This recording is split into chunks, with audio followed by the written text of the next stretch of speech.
दिल्ली और मुंबई ये नाम सिर्फ शहरों के नहीं हैं, ये भारत की ताकत, अर्थव्यवस्था और आत्मविश्वास की धड़कन है।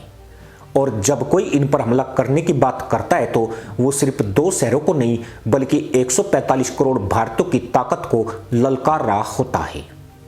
इस वक्त सबसे बड़ा सवाल ये नहीं है कि पाकिस्तान क्या बोल रहा है, असली सवाल यह है कि क्या पाकिस्तान को अपनी असली औकात का अंदाजा है भी या नहीं।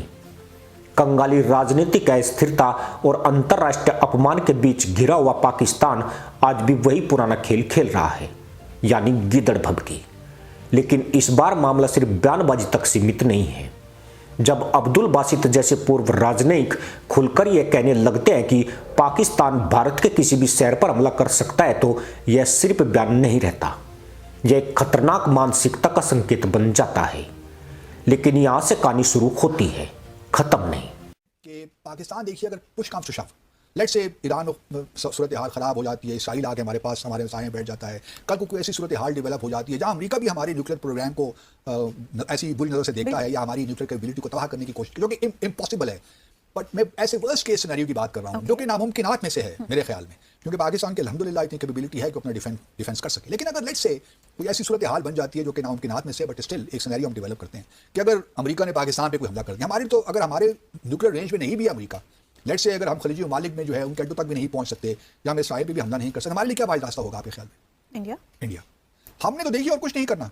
हमने तो अगर हमारी रेंज वहाँ ना भी हुई और अब हम पे कुछ किसी ने बुरी नज़र से देखा तो हमने तो बगैर सोचे समझे भारत पे, मुंबई पे अटैक कर देना है, न्यू दिल्ली पे कर देना है। हमने तो छोड़ना नहीं है। हाँ, देखी जाएगी बाद में, छोड़ना चाहिए भी नहीं। अगर हमारे पास और कोई रास्ता नहीं होगा, अगर अमेरिका हमारे कोई हमला करता है, जो कि नामुमकिनात में से, मैं फिर वही कह रहा हूँ, लेकिन ये बात जान लेनी चाहिए तमाम दुनिया को कि अगर खुदा ना खासा पाकिस्तान पे किसी ने बुरी आंख से निकाल डाली, इस वक्त हमारी रेंज में अमेरिका भी नहीं और ना इसराइल है, लेकिन अगर कोई सूरत हाल ऐसी डेवलप होती है तो पाकिस्तान के पास और कोई ऑप्शन नहीं होगा कि वो भारत में जहाँ उसका दिल चाहता है हमला करेंगे। और फिर देखी जाएगी जो भी होता है, मतलब वो भी हम नहीं चाहते कि ऐसी बात हो। हम यकीनन भारत भी ऐसा नहीं चाहेगा, जिस तरह से थोड़ा सा दुनिया को एहतियात करनी चाहिए कि भारत को भी, कि पाकिस्तान को मैली आंख से नहीं देखना चाहिए। पाकिस्तान में अगर आप लोगों ने इस किस्म के काम किए तो फिर बस अल्लाह बेहतर जानता है कि पाकिस्तान क्या करेगा। भारत आज 1990 का भारत नहीं है। आज का भारत दुनिया की चौथी सबसे बड़ी अर्थव्यवस्था है, जिसकी जीडीपी 4.18 ट्रिलियन डॉलर को पार कर चुकी है। भारत का रक्षा बजट 2025-26 में लगभग 80 अरब डॉलर से ऊपर है, जो पाकिस्तान के पूरे राष्ट्रीय बजट के बराबर बैठता है। पाकिस्तान का रक्षा बजट मुश्किल से 10 से 11 अरब डॉलर के आसपास है, जिसमें भी बड़ा हिस्सा कर्ज और विदेशी मदद से आता है। यानी जिस देश की अर्थव्यवस्था खुद आईसीयू में पड़ी हो, वो भारत जैसे दिग्गज को चुनौती दे रहा है। अब जरा जमीन की सच्चाई समझिए। अगर पाकिस्तान दिल्ली या मुंबई पर हमला करने की सोचता है तो उसे सबसे पहले भारत के बहुस्तरीय एयर डिफेंस सिस्टम से गुजरना होगा। भारत के पास S-400 जैसे अत्याधुनिक सिस्टम है, जो 400 किलोमीटर तक दुश्मन की मिसाइलों और विमानों को ट्रैक करके हवा में ही खत्म कर सकते हैं। इसके अलावा आकाश मिसाइल सिस्टम ब्राक 8 और स्वदेशी रडार नेटवर्क मिलकर एक ऐसा सुरक्षा कवच बनाते हैं जिसे तोड़ना पाकिस्तान के लिए लगभग असंभव है। यानी पाकिस्तान की मिसाइल या फाइटर जेट भारतीय सीमा में घुसने से पहले ही खत्म हो जाएंगे। लेकिन फिर भी मान लीजिए सिर्फ बहस के लिए कि पाकिस्तान किसी तरह एक हमला करने में सफल हो जाता है, तब क्या होगा? यहीं पर भारत की असली ताकत सामने आती है, भारत की परमाणु नीति।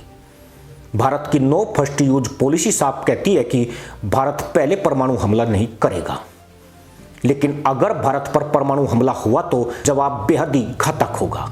यानी ऐसा जवाब जो दुश्मन के अस्तित्व को खत्म कर दे। इसका मतलब साफ है, अगर पाकिस्तान ने सीमा पार करने की गलती की तो जवाब सिर्फ सैन्य नहीं होगा बल्कि अस्तित्व खत्म करने वाला होगा। अब बात करते हैं भारत की सैन्य ताकत की। भारत के पास 14 लाख से ज्यादा सक्रिय सैनिक हैं, जबकि पाकिस्तान के पास 6.5 लाख के करीब हैं। भारतीय वायुसेना के पास 2200 से ज्यादा एयरक्राफ्ट हैं, जिनमें राफेल Su-30 MKI और तेजस जैसे आधुनिक लड़ाकू विमान शामिल हैं। पाकिस्तान के पास F-16 जरूर है, लेकिन उनकी संख्या सीमित है और उनकी मेंटेनेंस पूरी तरह अमेरिका पर निर्भर है। भारतीय नौसेना हिंद महासागर में एक ऐसी ताकत है जो पाकिस्तान के पूरे समुद्री व्यापार को कुछ ही दिनों में ठप कर सकती है। कराची पोर्ट, जो पाकिस्तान की आर्थिक लाइफलाइन है, भारत के लिए एक आसान टारगेट है। 1971 के युद्ध में भारत ने ऑपरेशन ट्राइडेंट के तहत कराची पोर्ट को जलाकर रख दिया था। आज भारत की ताकत उससे कई गुना ज्यादा है। अब सवाल यह है कि क्या पाकिस्तान इस हकीकत को नहीं जानता? जानता है और बहुत अच्छे से जानता है। लेकिन पाकिस्तान की समस्या यह है कि वहां की राजनीति और सेना को अपने लोगों का ध्यान भटकाने के लिए भारत का डर दिखाना पड़ता है। जब देश में महंगाई 30% के पार हो, जब विदेशी मुद्रा भंडार कुछ हफ्तों के आयात के लिए ही बचा हो, जब IMF के सामने बार बार झुकना पड़े, तब जनता का गुस्सा हटाने के लिए भारत का नाम लेना सबसे आसान तरीका बन जाता है। लेकिन इस बार मामला थोड़ा अलग है। इस बार भारत सिर्फ जवाब देने के मूड में नहीं है, बल्कि पहले से ज्यादा तैयार है।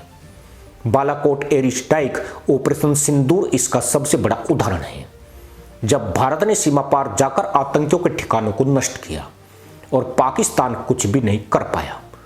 आज भारत की स्ट्राइक क्षमता और भी बढ़ चुकी है। ब्रह्मोस मिसाइल, जिसकी स्पीड मैक 3 है, पाकिस्तान के किसी भी शहर को मिनटों में निशाना बना सकती है। और सबसे बड़ी बात, भारत अब सिर्फ रिएक्ट नहीं करता, बल्कि प्री एम्प्टिव एक्शन लेने की क्षमता भी रखता है। यानी अगर खतरा दिखा तो भारत इंतजार नहीं करेगा। अब जरा पाकिस्तान की आंतरिक स्थिति देखिए। पाकिस्तान इस वक्त राजनीतिक अराजकता में फंसा हुआ है। शहबाज शरीफ की सरकार कमजोर है, सेना के अंदर भी खींचतान जारी है और जनता सड़कों पर उतरी हुई है। आतंकवादी संगठन खुलेआम हमले कर रहे हैं, खासकर खैबर पख्तूनख्वा और बलूचिस्तान में। यानी पाकिस्तान खुद अपने घर को नहीं संभाल पा रहा है और बात कर रहा है भारत पर हमले की। यहां पर सबसे खतरनाक चीज है गलत आकलन। अगर पाकिस्तान ने यह सोच लिया कि भारत पहले जैसा ही प्रतिक्रिया देगा तो यह उसकी सबसे बड़ी भूल होगी। आज का भारत कूटनीति, सैन्य शक्ति और आर्थिक ताकत तीनों में पहले से कहीं ज्यादा मजबूत है। अंतर्राष्ट्रीय स्तर पर भी भारत की स्थिति मजबूत है। अमेरिका, फ्रांस, इजराइल जैसे देश भारत के साथ रणनीतिक साझेदारी में है। वहीं पाकिस्तान धीरे धीरे अलग थलग पड़ता जा रहा है। FATF की ग्रे लिस्ट से निकलने के बावजूद उसकी छवि अभी भी संदिग्ध बनी हुई है।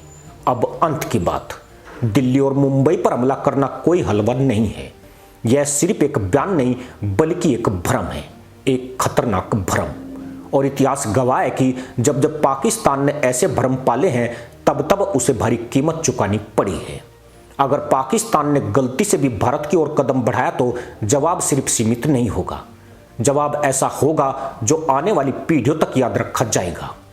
कराची से लेकर पेशावर तक सिर्फ नक्शे में नाम बचेंगे, जमीन पर नहीं। भारत शांत है लेकिन कमजोर नहीं। भारत संयमित है लेकिन डरा हुआ नहीं। और अगर किसी ने इस संयम को कमजोरी समझ लिया तो वही उसकी सबसे बड़ी भूल होगी। इसी के साथ अनुमति दोस्तों, जय हिंद, वंदे मातरम।